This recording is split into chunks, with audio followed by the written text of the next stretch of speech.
Hi, my loves. We are back. Hi, how is everybody doing today? I got a new ring light, so now the colors are changing, and now I'm really happy.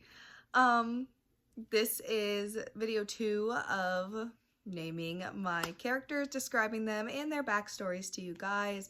You guys really liked the first one, and my characters, I literally love them so much. It literally makes me so happy. And today we're going to be talking about my pro hero OCs and my villain OCs because I only have a couple pro hero OCs, so I thought we would just connect them kind of together with the villains. And this next video that's going to be coming, I think I'm going to describe all of my series I have on my TikTok because they are so funny and they are so fun to film.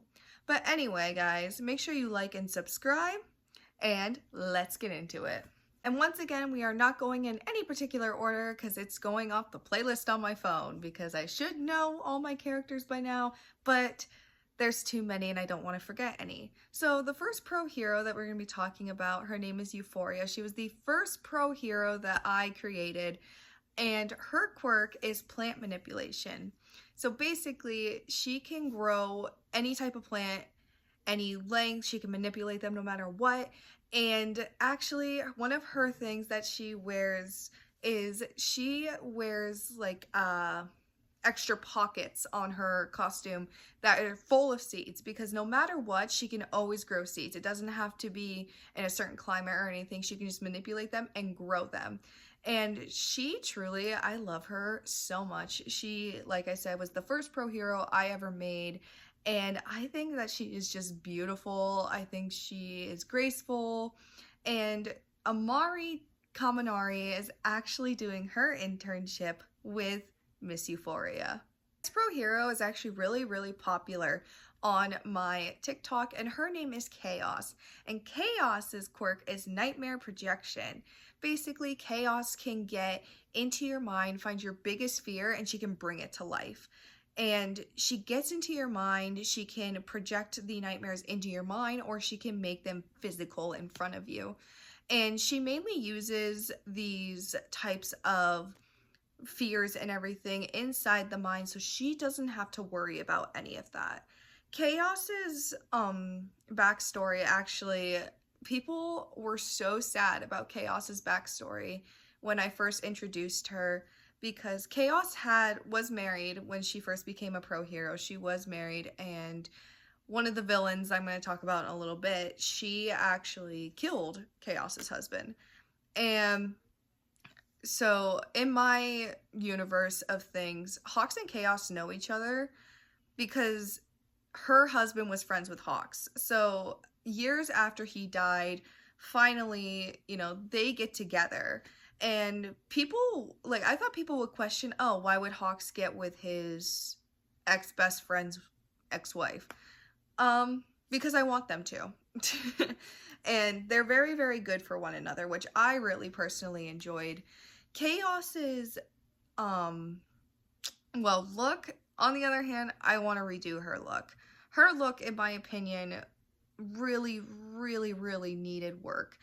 And I don't know, like the hair and stuff that I did, I just didn't like it. I'm going to be redoing her in the future, but yeah, Chaos is nightmare projection. She does own her own hero agency, and she has Karami as her intern, and she loves Karami. She calls her Pup, and I think it's the cutest thing ever. Like I said, I only have a few pro heroes in the mix of things that I created so far.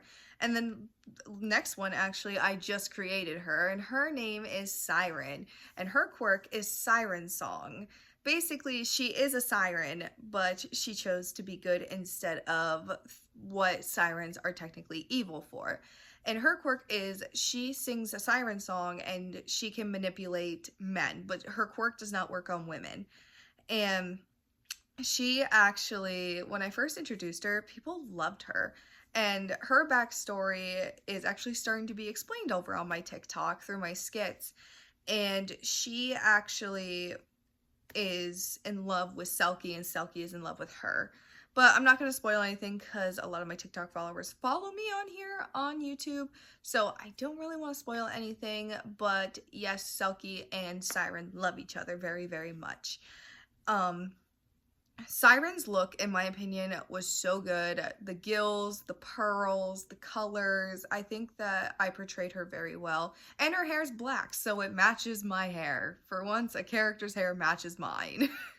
Like I said, not many pro heroes yet, but those are the ones that I did create. So the next one that we're going to be talking about, the next category, is the villains. And I loved the villains that I created. Their group is called the Horsemen, and what they are is, there are 4 horsemen of the apocalypse, and it is pestilence, death, famine, and war. And that's what they are. That is what the 4 horsemen main core is that there are 4 siblings, they're all biological siblings, and they all have quirks that represent one of these horsemen. So we'll start with the oldest. The oldest is Pestilence, and Pestilence, like I said, she is the oldest of her 4 siblings. Her quirk, of course, is Pestilence. No one knows their true names or anything. They were completely off the record, so they only go by their villain names. So Pestilence quirk is, if she touches you, she then takes control of your whole immune system, and she can give you any disease she can think of. And she actually works with her brother Death, who actually can bring back the dead, and she can create a virus to basically make blood pump through their body again and bring them fully back to life. And Pestilence, in my opinion, I love her so much. Her whole backstory is just insane. Like, the whole backstory I created for all 4 siblings is one of my favorites. And when she uses her quirk too much, she starts to drip green down her face. And I loved the way she looked. We have is the second oldest, and his name is Death. So Death's face actually is mutilated. His bones are exposed on the one side of his face. And his character, in my opinion, he is so adorable. I love him so much. He is the favorite horseman out of anybody. And I have asked people on my TikTok, and they all say Death is their favorite. They hate Pestilence for many, many reasons. But Death actually, again, has a sad backstory. He actually didn't want to become a villain. He was the first, not the first, he was the last horseman to become a horseman. And he fell in love with a woman named Aniko, and Aniko passed away in a fire that was set by a pro hero by accident at the hospital she worked at. And Death slowly lost his mind, and Death was not born the way he looks now. So basically the whole backstory of the Horsemen was their mother passed away, giving birth to the youngest, and the father blamed the youngest for the whole thing. And to protect their siblings and everything, Pestilence did end up killing their father, because a night that it happened, he was the one that caused Death to look like that. So Death's face was mutilated because of his own father. And the whole backstory of everything fits so well, and everyone loves the fact that Death carries around a skull. He carries around a little skull, and he wears it on his shoulder, and he talks to it. And he's just so adorable. I love him so much. So Death's quirk is called Necrotambulance. So Necrotambulance, he actually can raise the dead, like I said, and he can create full armies. He is basically in control of all these mindless zombies. And like I said before, Pestilence and him found out a way to bring a full person back to life. Like memories, bloodstream, full cognitive person. And when I was coming up with Death's quirk, I was like, I don't want something that, raise the dead. But having mindless zombies just listen to you, you can literally create just a horde and war of zombies, perfect for Death. Oh, the third sibling, his name is War, and War's quirk is Tungsten. So Tungsten is actually one of the most unbreakable metals in anywhere in the world. And he was actually defeated by Red in a fight. He took down Kirishima, he took down Amajiki, and he took down Fat Gum. But Red, with her training and her knowledge, was able to melt him. She melted him to a wall. That was so funny, in my opinion. And so with War's quirk, he actually is from the neck down, he is full tungsten. That is his entire body is tungsten, but his face is normal. So it's basically like his entire body is made of armor. Like that is what he is. He's literally like a bulldozer machine. And what he would do is him and Death would work together, and Death would make him this army, and War would take him as their leader. He actually has a claw mark down his face from fighting a pro hero that actually went into war with War. And War's kind of like the brute of the group of things, which, you know, he's like the not stupid one, but he's like the what's going on, you know, like he's more rush into action than anything. We have two villains left, and this is the fourth horseman. Her name is Famine, and her quirk is Famine. So Famine's design, she actually was born with bright yellow skin. She was born with horns. She is the only child out of the entire sibling group who was born that way. Famine was very, very bright yellow when she was born, and she looked sickly when she was born. And she was the one that ended up accidentally killing their mother when she was an infant. Basically what happened was, with Famine's quirk, she has to feed off other people for her body to regenerate and be normal. So how she would, you know, cause panic and cause havoc is she can touch someone and infect them with famine, and they just want to eat, and then that person touches another, and it's like patient zero. So she's destroyed whole cities and towns, but she can make people eat things. She can command them to eat their own, like, anything. And that's what caused all this havoc and everything.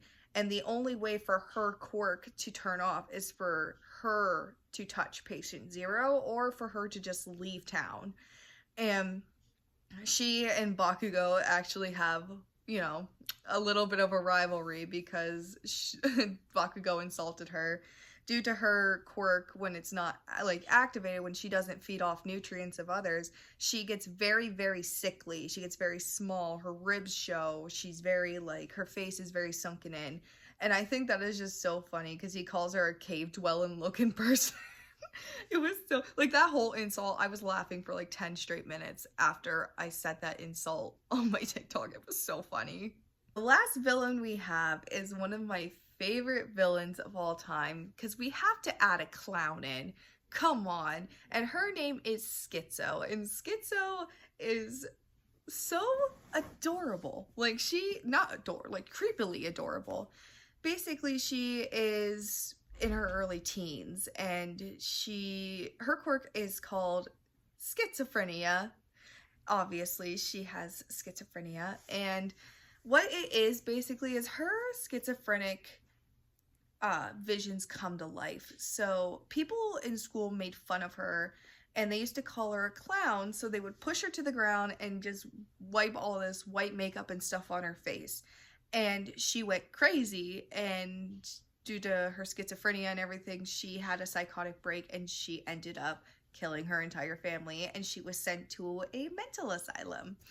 And so the horsemen found Schizo, and they brought her in because she is very, very powerful for someone of her age. And she is literally just so funny. She has like a very high-pitched voice, so she would like pop up behind someone, she goes, "Hi," you know, like the very high-pitched voice of everything like that. She is, when I created her, people were saying she looked like Art the Clown if she was a female. And I'm like, low-key, kind of. And it's just, I don't know, I love her so much. When I created her, I was like, she has a special place in my heart, because her whole like schizophrenia, you know, everything like that, she can basically make these monsters into real life. Anything she sees, like shadows or anything like that, she can make come to life and attack people so they don't attack her. Like, powerful girl, love her so much. And that, you guys, are all my OCs. My OCs are so special in my heart because like, I made them. They're mine. I created them with my own mind and I brought them to life. And in my opinion, I just love them. And, you know, with the skits and everything, it's just, it's unreal that people enjoy watching these things, like watching my skits, watching my makeup. They love my makeup. They're like, when are we gonna get more cosplay? When are we gonna get more cosplay? And it just warms my heart. And I love you all so much. And I hope you know that I appreciate every single one of you that's subscribed, that follows me on TikTok, that everything. And I'm just so glad you're all here. Make sure you like and subscribe. And I love you all so much. And I will see you guys in the next one.